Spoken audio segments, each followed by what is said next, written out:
Well, good morning, everyone, and welcome on this Wednesday, August 31st, to our chat on Coffee with Colleen and the Clallam EDC. We are really happy today to have one of our local professionals, Rob Onnen. We talked about how that was to be said, and I think I got it right this morning.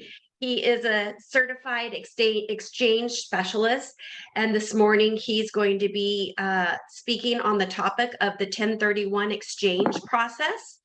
And so just a few housekeeping items this morning before we get going.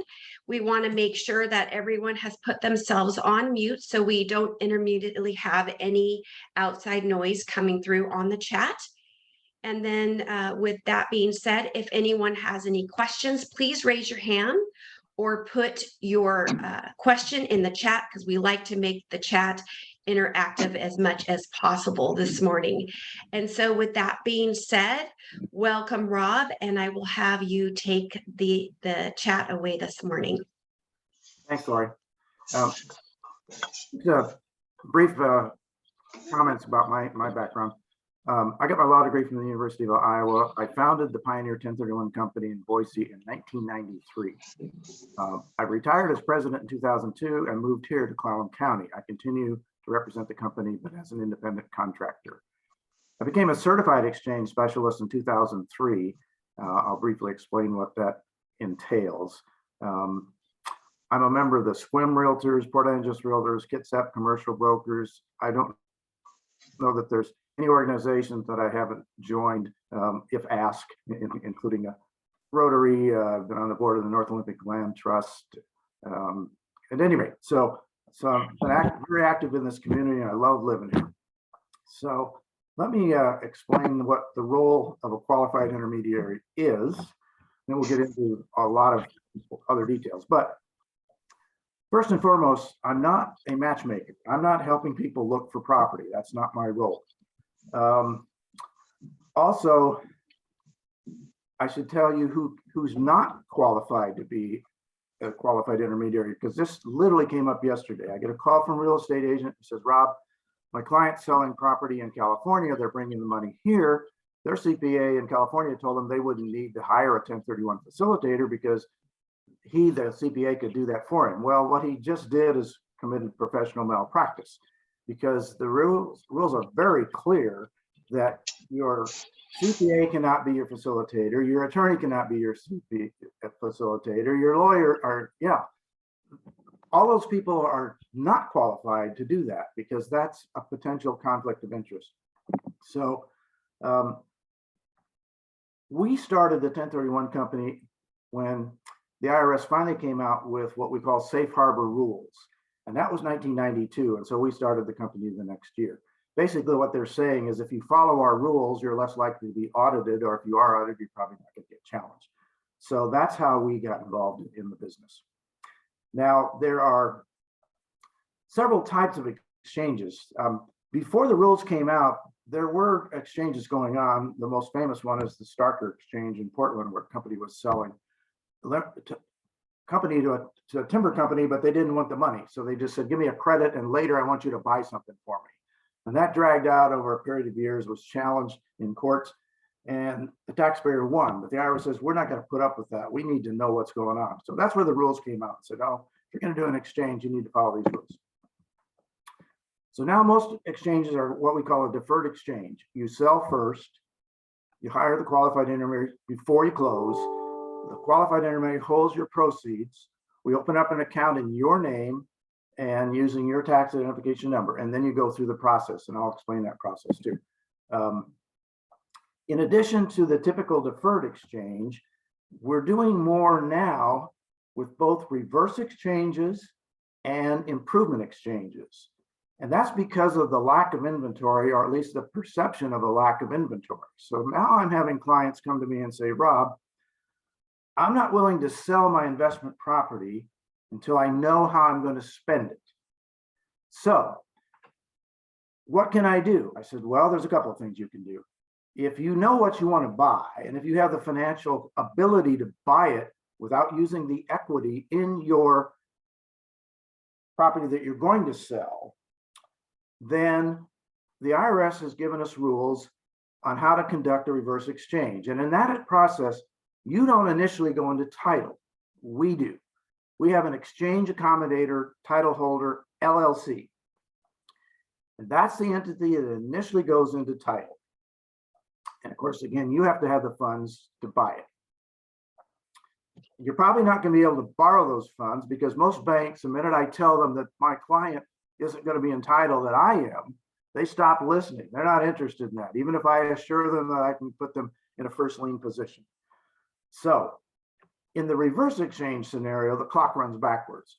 From the time they buy, then there are 45 calendar days where they have to identify the property they're going to sell. That's the easy part. Then they must get it sold. And now that has to happen within the next 135 days. So from the time they buy to the time they sell, there can be no more than 180-day period, which is just the opposite of the deferred exchange. In the deferred exchange, once you sell, the next day is day one of 45 calendar days, and you have to tell us, what are we going to do? What do you want to do?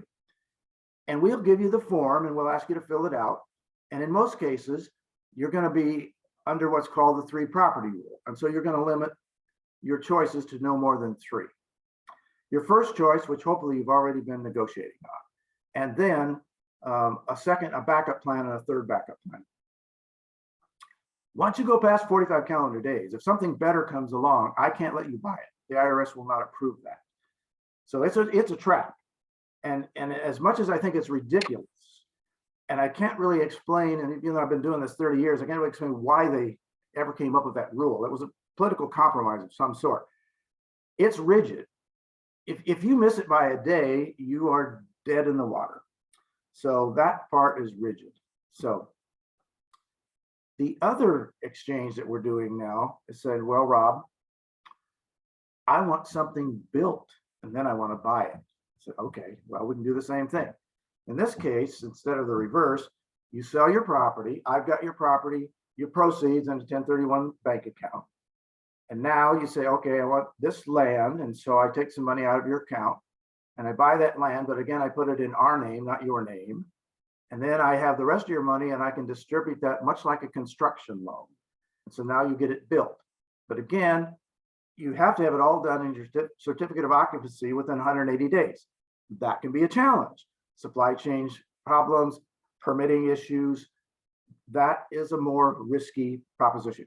But we are doing some of that. Now, let's back up and talk about what kinds of properties are a starting point for doing an exchange. Let's exclude your primary residence. If you're selling your primary residence, you don't need us because you can qualify for a tax-free sale of your primary residence. So I have to remind myself when you first approach me, oh, by the way, Lori, did you ever live in this property? And if you say yes, then I need to know, well, how long has it been? Because if you can say I've been there for any 2 of the past 5 years, you still get a tax-free sale of your primary residence. You don't need to do a 1031. But if you say, no, Rob, perhaps I've never lived there. This has been a rental. We've owned it for a number of years. It's okay. Well, then we're good. So the first kind of property I like to talk about is land sales. It could be a lot in the city. It could be an acreage. It could be an entire farm or ranch. So the good news is that when you sell land, you don't have to buy more land.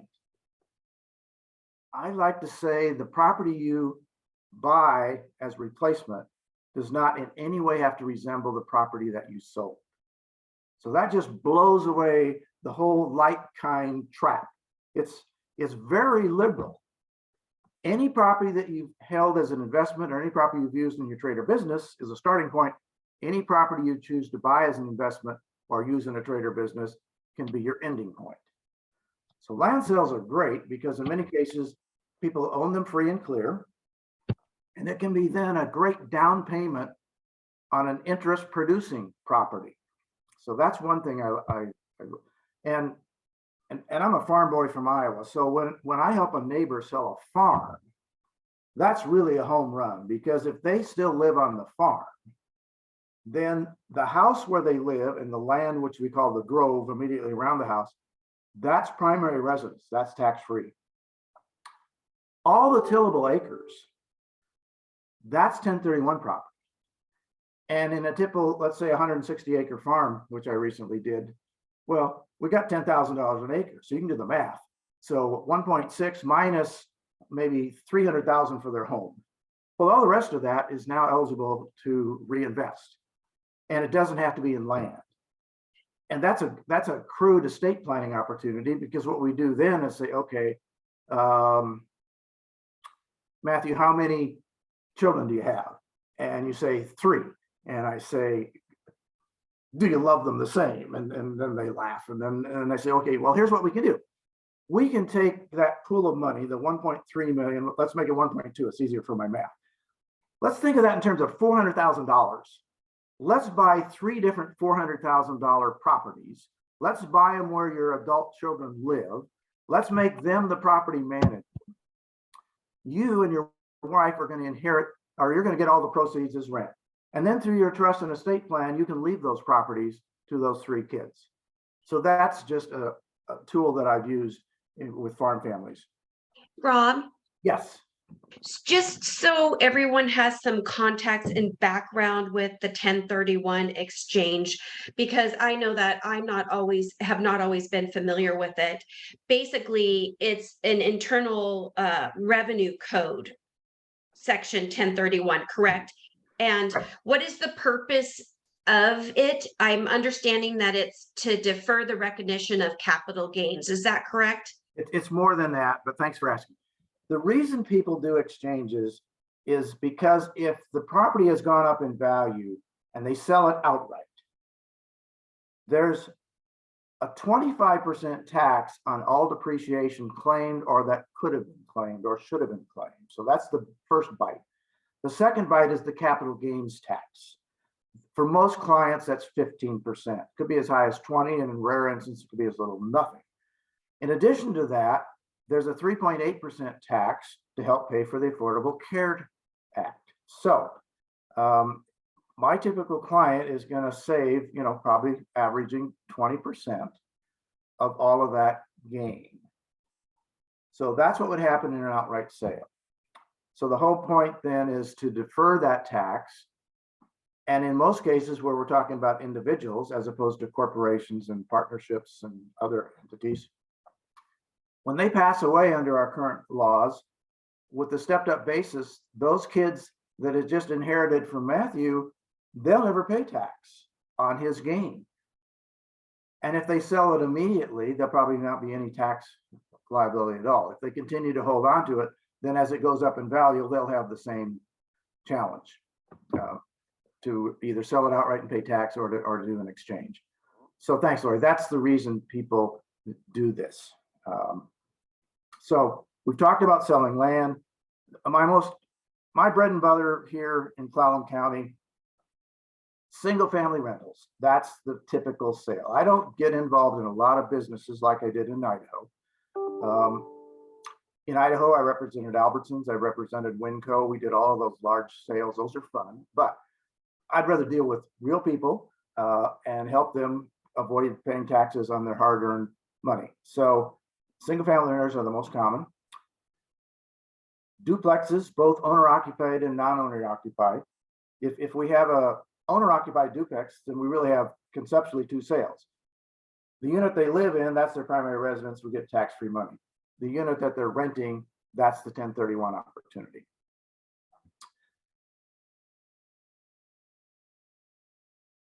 Same would be true for, we do, of course, allow people who sell buildings, RV parks, storage units, complexes. Those all can be a starting point or an ending point for doing an exchange. I also mentioned I've been involved with the Conservation Board, North Atlantic Land Trust. Anytime there's money to purchase that conservation easement, then they usually ask me to talk to that owner and explain that one of the options they have, if they're getting money instead of tax credits, if they're getting money for selling the conservation easement, they can take that money and do an exchange, and they don't have to obviously buy another easement. They can buy land, which a lot of them would do, or they could buy a single family rental, for example. I've done easements not only for conservation use, I've done scenic easements in the sawtooths. And my most unusual easement is I get a call from a client, a CPA in Oklahoma, and he says, Rob, we've worked with you before. We have an opportunity to sell peanut quotas to the government. I said, oh, okay, how do you not make jokes about peanut quotas? So he says, no. Our attorney general said they're considered an interest in real estate here in Oklahoma. So we did. They sold their peanut quotas, and the neighbor sold his peanut quotas, and I did exchanges for all of them, and they ended up, of course, buying more land. That's what farmers do. So my point is, any kind of property is a starting point other than your primary residence. And there's lots of planning opportunities. A lot of people who move here, before they move here, they may sell an investment property in, I'll say, Colorado. They buy a home here, planning to relocate here when they retire 2 or 3 years later. So while they own the property here, it's a rental. But when they retire and sell their home and pocket all that free money, they just move into their rental and convert it. And at the time of conversion, there are no tax consequences. Those would only come later if they were to ever sell. So it's a great planning tool. We see a lot of that. Rob, it looks as though Lena has a Yes. question.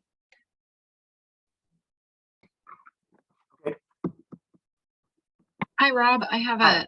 a few questions, but the first one is, do you know if there has been any tax changes in the new Inflation Reduction Act related to tax-free exchanges? I haven't heard anything yet on that. No, I haven't either. I will be going next month to our annual conference, and that's where we get brought up to speed on anything of that nature. As a 1031 specialist, I'm a member of our National Trade Association, which is the Federation of Exchange Accommodators. That's where I got my certification as a certified exchange specialist. That came out in 2003. I took the test, passed it, and then I committed to taking a minimum of 10 hours every year to maintain that status. So that's where I'll get any fresh information. And if there's something really helpful, I'll be more than happy to share it with Lori, and she can share it with the group. Okay, thanks for your question. Let's talk a little bit about the mechanics. If you're selling properties that we just described, the most important thing I can leave with you is don't come to me after the fact. And that happens. I had somebody this last week who said, oh, I sold a property in April and I bought another property in June, and gee, I think I should do an exchange. Can you help me? Well, of course I can't. If you're not in position before you sell, I can go back in time. So that's the most important thing. Whatever you do, and we don't need a lot of time. We've been at this a long time. The team that we have, we work with all the local escrow officers. They know us, we know them. We can turn that around in 1 to 2 days in most cases. What we need from escrow is a copy of the purchase and sale agreement, copy of their preliminary title report, and we create the exchange package. So that's the starting point. I already mentioned you've only got 45 calendar days to come up with your plan. In most cases, 3 properties is the best rule to follow, and then you're down the road. I want to say that even though I mostly deal with individuals, that's not exclusive. Any taxpayer can be involved in an exchange. So that means S corporations, C corporations, LLCs, partnerships, limited partnerships, trust. Any legal entity can be the starting point. But then what we want to stress is that that's the same legal entity we want to see initially buying the replacement property. So if a C corporation sells, it should be that same C corporation that buys. Where it gets tricky is a partnership that wants to split up. Well, there are techniques, and of course, we want to make sure your CPA is on board with this. But in some cases, what we're seeing is the partnership will convert the ownership from partners to tenants in common, each with an undivided interest. There's three, it's an undivided third. Then when that unit is sold, each of those three tenants in common with their undivided interests can go in separate directions. So we see that with some frequency. So that's one of the complications that we encounter. That seems to be working.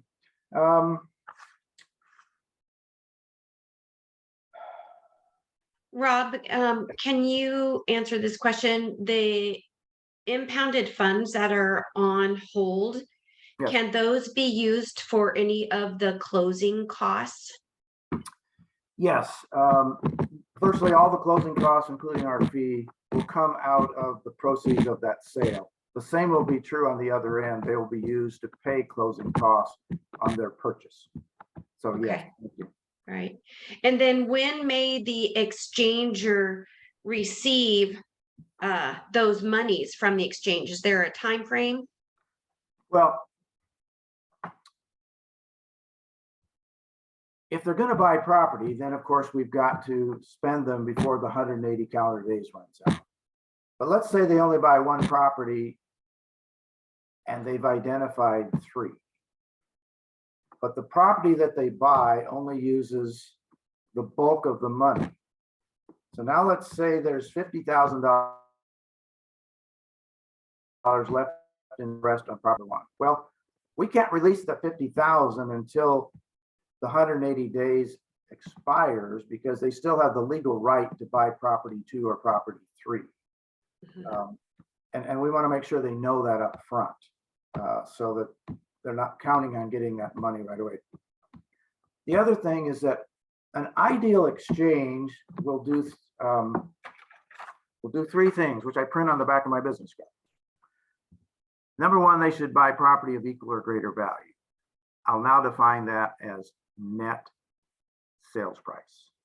You take the gross sales price and you take out all those expenses that I just mentioned. And then typically that's a 6% fee to the realtor, an excise tax of nearly 2%, and approximately 1% for closing cost. So the new target for a successful fully deferred exchange is about 91% of what they sold. So that's the first test. The second one, they need to use all the proceeds from their sale. If they don't and any money's left over, it doesn't destroy the exchange, it just means that any money left over at the end of the day will be taxed. And the IRS will apply the highest rate they can find, which is going to be probably that 25% tax on depreciation. The other one, this is a little harder to explain, they may not have what's known as debt relief. So that if there's any debt against the property that's being sold, they must replace that with an equal or greater amount of debt, or you can substitute dollars for debt. So occasionally I'll have a client that they don't want to mess around with that, but they have the financial ability. So they'll pay off any loan against the property they're selling before they sell it. Now it's a clean deal. They're selling it. We got all the net proceeds. They spend all the net proceeds on replacement property. They're down the road and they're fine. I'm just looking at your list of questions. So that's getting money from the exchange. Now, if you sell a business, you're only going to get credit for exchange purposes for the value of the real estate. You're not going to get anything for goodwill. That's a whole separate issue. You're not going to get anything probably for personal property, for example. Maybe you're selling a business and it's got dental chairs. Well, you probably don't get much credit for the dental chairs.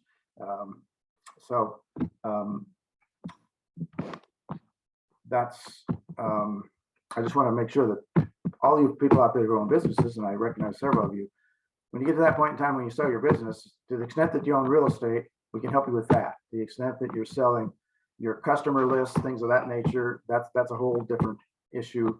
I can't help you with that. your CPA will have to tell you the consequences of that. One thing I wanted to say is that 1031 has been really good for our local economy, and here's why. A lot of our clients are selling property out of area. Let me just give you some examples since the first of the year. I had a client sell property in Alaska for 1.2 million. He bought property in Sequim for 1.3. Another one in Minnesota sold property for 600,000, bought property in Bremerton. A property in Idaho sold for 500,000, buying property in Port Townsend. Another one from New Mexico, 400,000, but bought 2 properties in Port Angeles. Another one in Oregon, 300,000, planning to buy in Sequim. Portland, Oregon, $1 million, buying 2 properties in Sequim.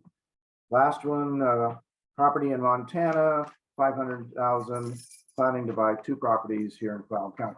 So you add that up, and since the first of the year, we probably brought in nearly $6 million in new money, fresh money, to help our economy.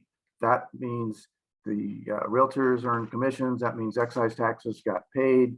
All of this a positive shot in the arm for our economy, which is one of the reasons why I wanted to talk about it. So I would, at this point, like to answer any questions or anything that you would like me to address. So Rob, in reviewing the 1031 exchange, there has been some verbiage that is called build to suit or rehab to suit. And what type of exchanges are those? Well, that's what I'm referring to as an improvement exchange. Okay. And in this case, it's probably building from the ground up as opposed to rehabbing. One of the things that we can't do with 1031 dollars are add improvements to land you already own, which is unfortunate because it would be a good use of money, but that has not been approved by the IRS. So we need to start over. If they want something built, that's great, and we can do that. And other than the constraints of time, that's a great way to spend 1031 dollars. Okay. And looks like Lena has another question in the chat. Okay, I'm opening it.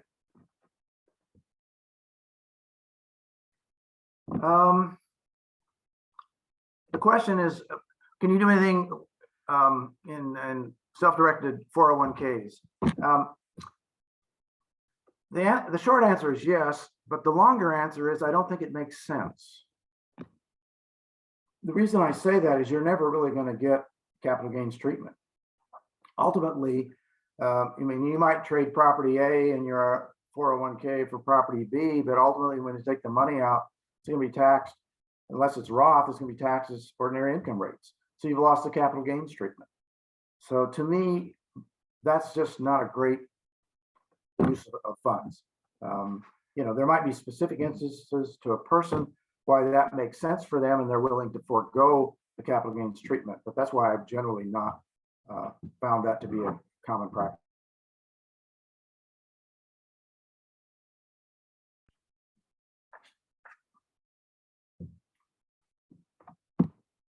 Other questions? Just gonna look at some of the questions that were on there earlier. Let's see.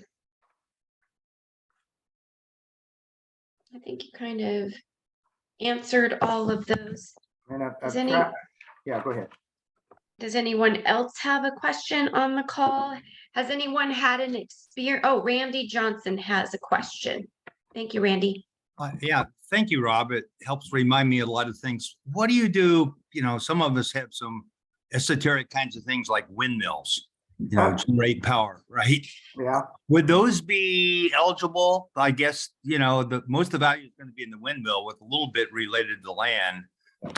Yeah, I think if it's considered an interest real estate, and it probably would, but that does remind me, I've also helped clients who sold land for the windmill, the big windmills. Right, that's what we're talking about. Yeah, as opposed to the little windmill that, not your for the farm. Yeah, so I've done that. Yeah, and so the money that comes from that they're being paid can be used in exchange. The other thing that sometimes happens, instead of fee simple ownership, if you're selling or buying and you've got a lease that would either be 30 years or could be extended to 30 years, that's treated the same as fee simple. So I do a few exchanges involving leases, but again, they have to be long-term. Okay. Yeah, well, I mean, all windmills are different and the lease agreements to supply power are different, but most of the time they go out to 2055 Yeah, or yeah, maybe even 99 years. So that means they probably qualify. okay. Okay. Thank you. Thank you. Appreciate it. Thank you, Randy. So let's kind of just switch gears a little bit just to talk about the economy currently, Rob. Just in conversation, is this actually helping the economy? You know, our demographics here on the peninsula and our local issues. Can you let us know if we've been having any challenges with that? Well, the challenge is always with finding a lender that will work with you, for example, on the reverse exchange. So far I found one, so that was helpful, but generally that's been a challenge. The other challenge, of course, is just timing. If you want something built, can it actually be successfully built within that 180 days? And so the way to approach that is buy yourself a little more time in what you're selling. Agree to sell, but push that closing date out 30, 60 days or so.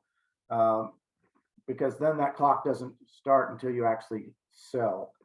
So that's one technique to buy yourself a little more time. And then of course, the challenge is inventory, finding something to buy and not having it bought up right out from underneath you.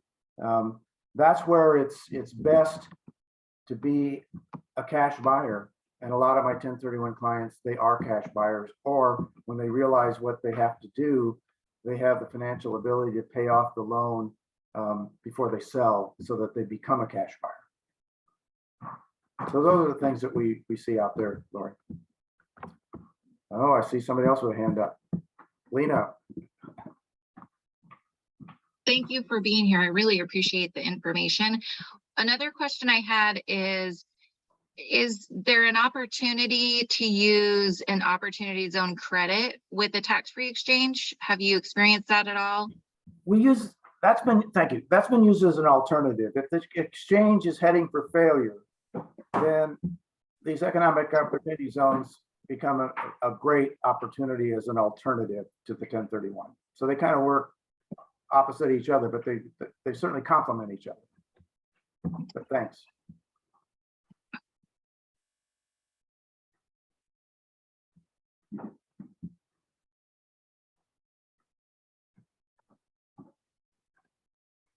Hi, Kay. Do you have a question? You're on mute. Hi, yes, thanks. I have a question. Can you talk about how you become a cash buyer? You said you had to pay off the loan. How do you do that? Well, let's say you have a single family rental and you're thinking about selling it and it's got a small loan against it. Well, maybe you just use your line of credit against your personal residence, pay it off before you sell it. Now you're a cash seller and then you become a cash buyer. So that would be one technique. Okay. Thank you.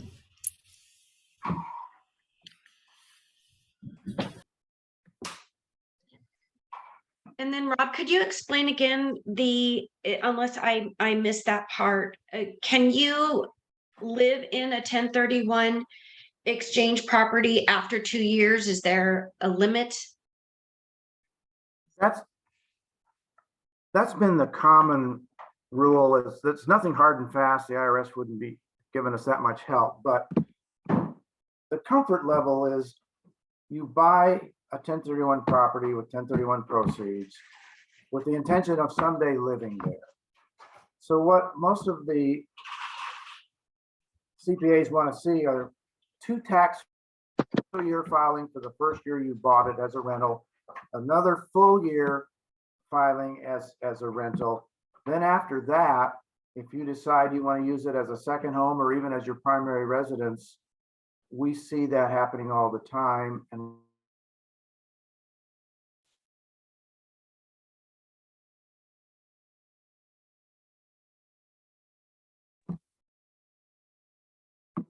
sorry, I lost you, but I'm back.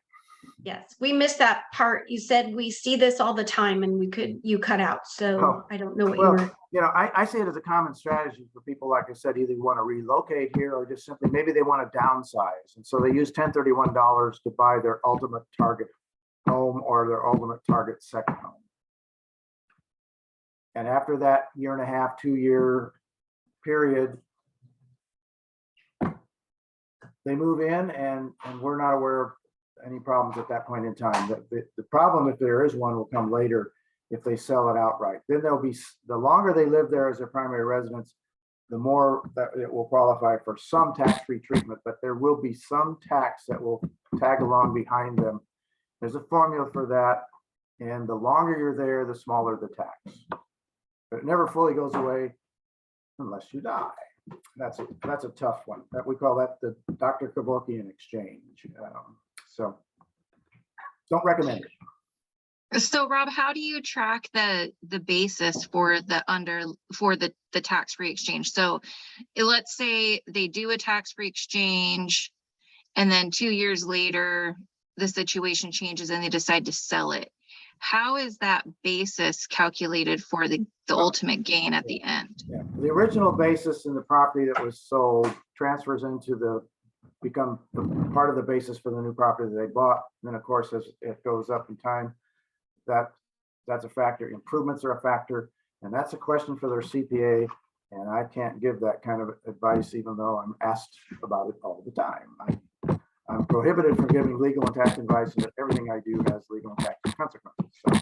So on the documents that you, in the packet that you prepare for the tax-free exchange, does it have that information in there? No, it doesn't. It doesn't. What happens? Okay, here's what happens. After the exchange, it's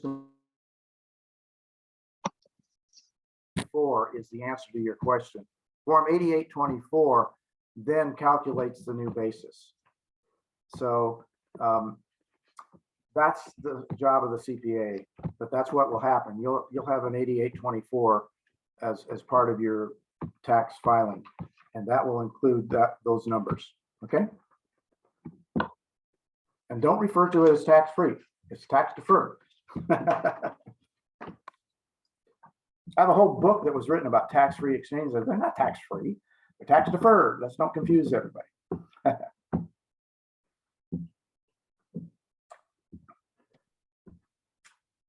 So Rob, if the new property is basically normally in the same tax basis, is it possible to have any type of increase in depreciation that can be deductible or available for the replacement of the new property? I think the short answer is yes. I think there's a new depreciation schedule that will now apply to the newly acquired property. Okay, all right.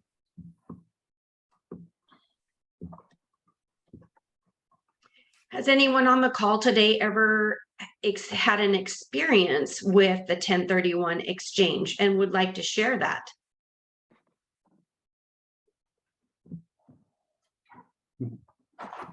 Well, there you go. Let me say this. Prior to 2008, there was a lot of problems going on in the industry. There was virtually no regulation whatsoever.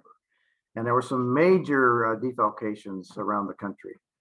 So our industry approached the Federal Trade Commission, said, you know, we need a rule here. We need regulations. We need to make sure that these funds of our clients are safe. The Federal Trade Commission said, it's not a big enough problem. Solve it yourself. So we tried.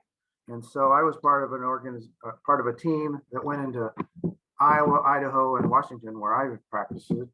And so in Washington in 2008, we actually have one of the few states with licensing requirements for 1031 facilitators. And somebody has to be responsible in that company, and they need to either be a lawyer, a CPA, or a certified exchange specialist. In addition to that, you have to have a fidelity bond, a minimum of $1 million. The responsible person has to be fingerprinted to make sure we're not getting somebody with a criminal record. And also, if ownership of a 1031 is changed, the state has to be notified of that, because that's what happened in a number of cases. Some small 1031 companies were sold. The new bad guy who bought them sucked out all the money, and everybody came up, losing money. So that's what led to our concern as an industry, that we need to regulate this. But there's still many states, there's no regulations. And I don't see that changing. So obviously, when you choose a 1031 facilitator, you want to make sure they're licensed, you want to make sure they have all that in place. And what you're really looking for is, experience, a track record. And so that's what I would encourage. Okay. It looks like we have another question in the chat that was directed to me because there's no audio available. Are there changes that you anticipate or that you would like to see? Well, all of our lives would be easier if we got rid of the 45-day rule, but I don't think that's going to happen. Other than that, as an industry, we have been concerned about modifications to 1031, or worst case, repeal. We spent a lot of money on Ernst & Young and studies to show how much positive economic impact we have throughout the country, how many jobs are created because of it, how much money. And I just mentioned here locally, I bring in over $6 million since the first of the year, out area money to help our local economy. So we just want to preserve more than change. Okay.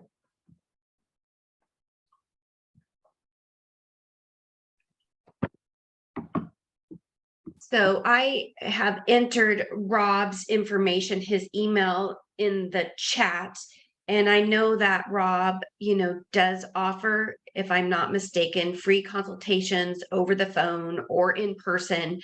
So if anyone has any questions after the chat or would like to reach out to him, I have entered that into the chat for everyone to take note of. I want to make sure to give Rob any more specific time. We still have 15 minutes on the chat this morning, or if anyone has any specific questions that they would like to ask this morning. Colleen is always very clever. I'm trying to be as clever as she is to come up with some really good questions. Randy, you're showing your video again. Did you have another question for Rob this morning? Not another question. I just want to make a statement. First of all, I thank you very much, Rob. It makes so much sense for those of us that are in the landowning business to have the ability to do tax deferred exchanges. B, what Rob said is really important. You need to be working with a licensed facilitator or the professionals in that field, because there are some people that are less than scrupulous, I guess is the right way to say it. And we've all come across some of those folks, and that can cause nothing but headaches, including with IRS. So that's my 2 cents worth. And thank you again, Rob. You're welcome. And I'm always willing to discuss these situations, and we never charge unless it works. I'm also not afraid at this point in my career to say either I don't think it makes sense, or I think you're in a gray area and I don't particularly want to go down that road with you.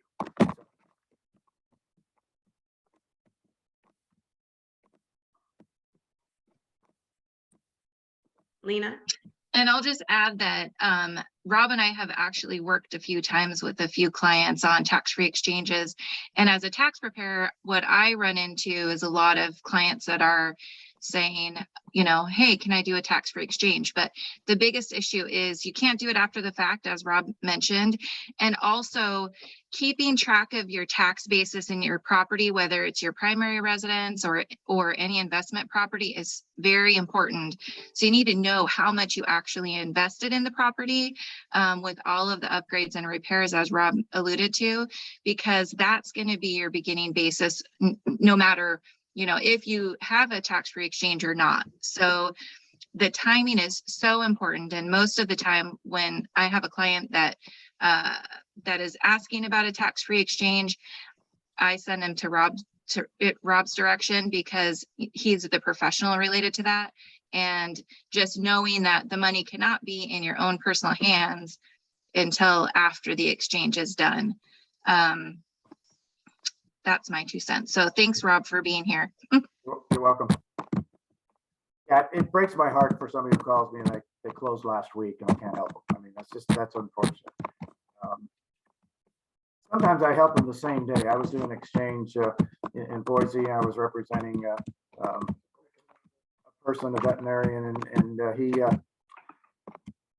was selling his property to his neighbor, and the neighbor was at the closing. And normally you don't have two people at the same closing. That's a point for disaster. But in this case, they were good friends. So the neighbor says, "Well, Doc, what's this exchange all about?" He said, "Well, here, I'll have Rob come in." It was in my office, just down the road. I was in the office, about 20 feet away. So I come in and so I explained to the guy, and he says, "Well, this isn't my home, and shouldn't I be doing the same thing?" And I said, "Well, yeah, okay." Since we had all his information already, we just said, "Well, give me 10 minutes." So the team put together an exchange package for both sides of the transaction, and we can represent both sides. That's not a conflict, as it turns out. And so that was my quickest exchange in over 6,000 that I've done in these 30 years. So no, but I certainly don't recommend that. But in this case, we saved a guy the day of the closing.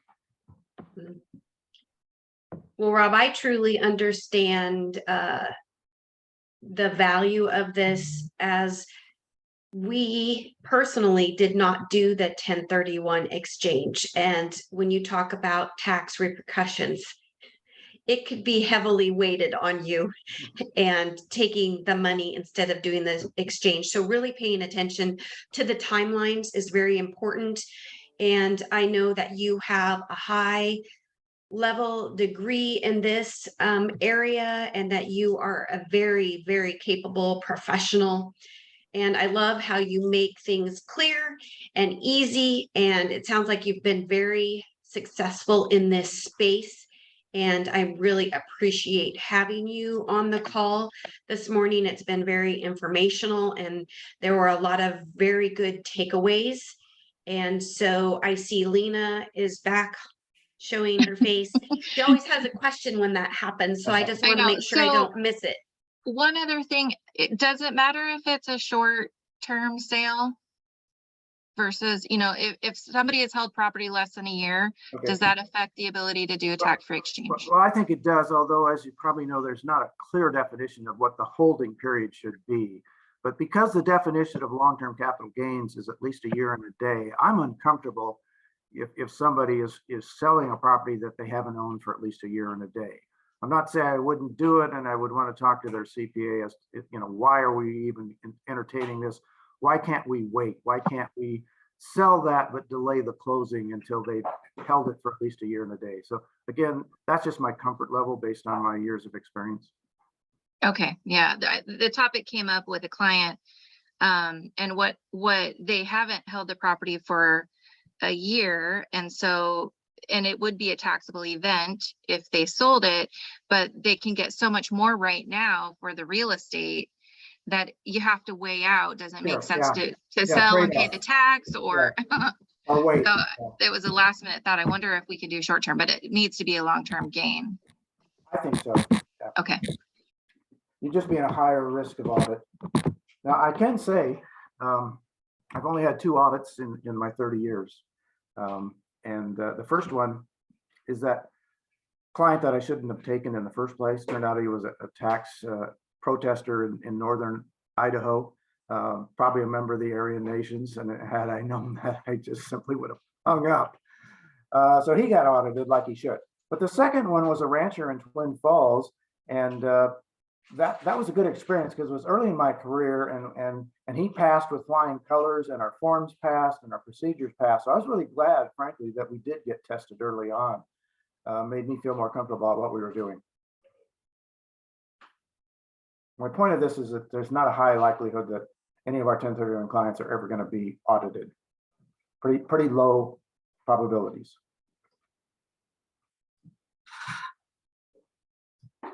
Was that audit on the tax return side, like their income tax return was audited, or was Yeah, it a separate yeah, 1030? Their income tax return was audited, No, yeah. he was audited for his overall tax return, and it happened to include the 1031 that we had done. Mhm. So it wasn't, that didn't trigger the audit, but I was glad that it got reviewed. Yeah, I actually appreciate audits too, because you find out things that maybe, are you doing it right or wrong? It's a good Yeah. opportunity, Yeah. although it's That was a not good very test. fun, but No, it's not fun, but it was a good test. Well, I thank everyone this morning for joining. Rob, I can see that you really understand the real estate business along with the financial and the legal intricacies that go along with the 1031 exchange. We are very fortunate to have you in our local area to guide people through this process. We are really thankful that you could be on the call this morning and share your experiences and give us an outline of what the process looks like from start to finish, to include timelines and all the different pieces that go along with that. I know that this is Coffee with Colleen this morning, but we're going to call it Coffee with Lori. We want to excuse Colleen this morning. She did finally get to take some vacation time, which, as you guys know, she is a busy person in our community and leads the Clallam EDC with great energy and is always here to lead the charge on Wednesday mornings. And so we look forward to having her back next Wednesday. Once again, I have put your information in the chat for anybody that wants to reach out to you outside of our Coffee with Colleen this morning. And I just want to, I know we're going to call it a little short this morning because I don't see any more questions in the chat. And we just really thank you this morning for being on Coffee with Colleen.